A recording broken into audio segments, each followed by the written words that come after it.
BJP के प्रवक्ता गौरव भाटिया ने अब से थोड़ी देर पहले प्रेस कॉन्फ्रेंस पर देश के पहले प्रधानमंत्री पंडित नेहरू के फैसलों पर सवाल उठाए थे। गौरव भाटिया ने कहा कि पीओके नेहरू की गलती है, उन्होंने देश हित का ध्यान नहीं रखा। अगर उस वक्त ये सुन लेते, इनकी तरफ से वक्त रहते फैसला लिया गया होता तो आज पीओके की नौबत ही नहीं आती।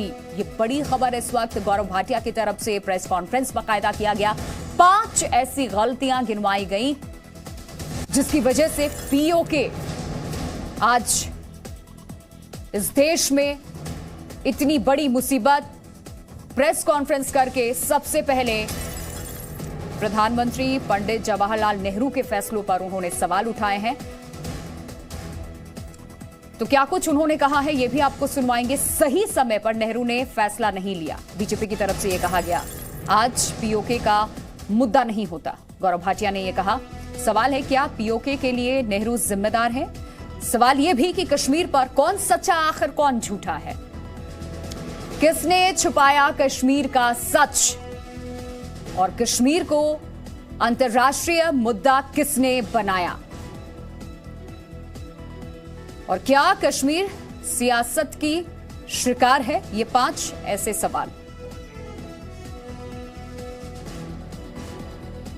जवाहरलाल नेहरू जी की जो ये 5 भूल थी,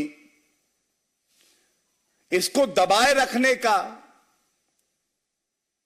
एक कुंठित प्रयास कांग्रेस पार्टी द्वारा किया गया, जिसमें झूठ फैलाया गया और सत्य को दबाया गया। सरदार पटेल जी के नक्शे कदम पर चलते हुए त्वरित कार्रवाई होती, जैसे 560 ऐसे प्रिंसली रूलर्स थे जिनका विलय भारत में हुआ और नेहरू जी भी उसी रास्ते चलते, तो शायद जो जिहादी आतंकवाद का रूप हम देख रहे हैं, उसका सामना भी भारत को नहीं करना पड़ता। देखिए, सबसे बड़ी बात जो इसमें कही गई है कि नेहरू जी ने अगर अपनी निजी चीजों पर उस वक्त ध्यान नहीं दिया होता, उसको प्रेफरेंस नहीं दिया होता, तो आज ये नौबत नहीं आती। बीजेपी के प्रवक्ता गौरव भाटिया ने यह भी कहा कि यूएन जाना नेहरू की भूल थी। अगर कश्मीर की समस्या न होती तो कश्मीरी पंडितों पर अत्याचार भी नहीं होते। सुनिए। हमने देखा किस तरह से भारत ने संयुक्त राष्ट्र यूनाइटेड नेशंस के सामने अपना पक्ष रखा है, लेकिन यह भी एक बहुत बड़ी भूल थी कि जवाहरलाल नेहरू जी ने जो हमारा अंदरूनी मामला था उसको यूनाइटेड नेशंस में रखा और पाकिस्तान का लोकस क्रिएट किया। कुछ माह पहले हमने देखा था किस तरह से जो सच्चाई थी, जिसको पुनः कांग्रेस ने ही दबाने का प्रयास किया, हमारे कश्मीरी पंडित हिंदू भाई बहन जिस तरह से प्रताड़ित किए गए, उनके अपने घरों को छोड़कर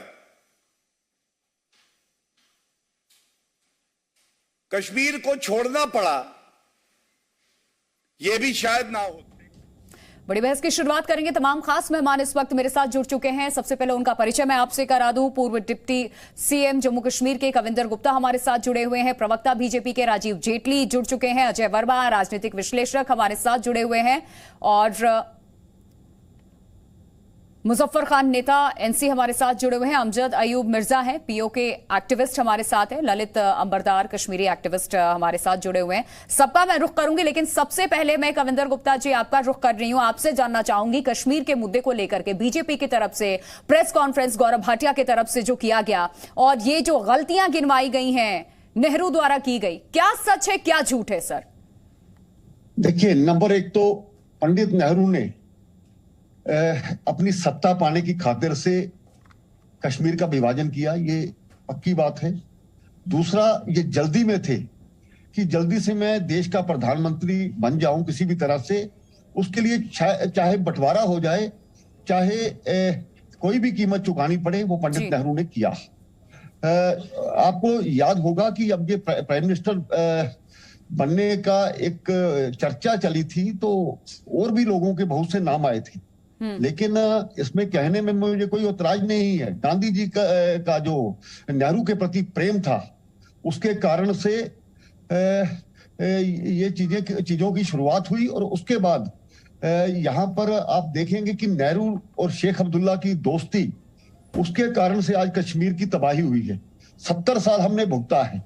धारा 370 का रूप दे करके इन्होंने वहां पर पाकिस्तान परस्ती, वहां पर अलगाववाद, आतंकवाद, भ्रष्टाचार, ये सब चीजें लाने का प्रयास किया। ये महाराजा हरि सिंह को दोषी ठहराने के लिए कुछ भी करने को तैयार थे।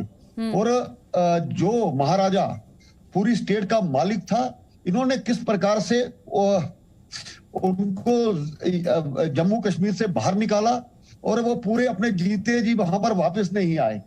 नेहरू चाहते थे कि शेख अब्दुल्ला जो एक आजादी की बात करता था, मुझे प्रधानमंत्री बनना है, चाहे किसी भी प्रकार से कोई भी कीमत चुकानी पड़े।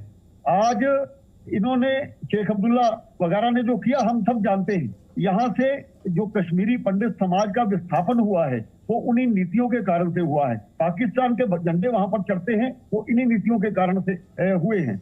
आज वहां पर पाकिस्तान की घुसपैठ होती है, तो इन्हीं कारण से होती है। पंडित नेहरू बार बार कमजोर प्राइम मिनिस्टर के रूप में यूएनओ में जाकर के ये कहता था कश्मीर का फैसला करिए। कौन सा कश्मीर का फैसला? वही शेख अब्दुल्ला को 18 साल के लिए जेल में डालना पड़ा।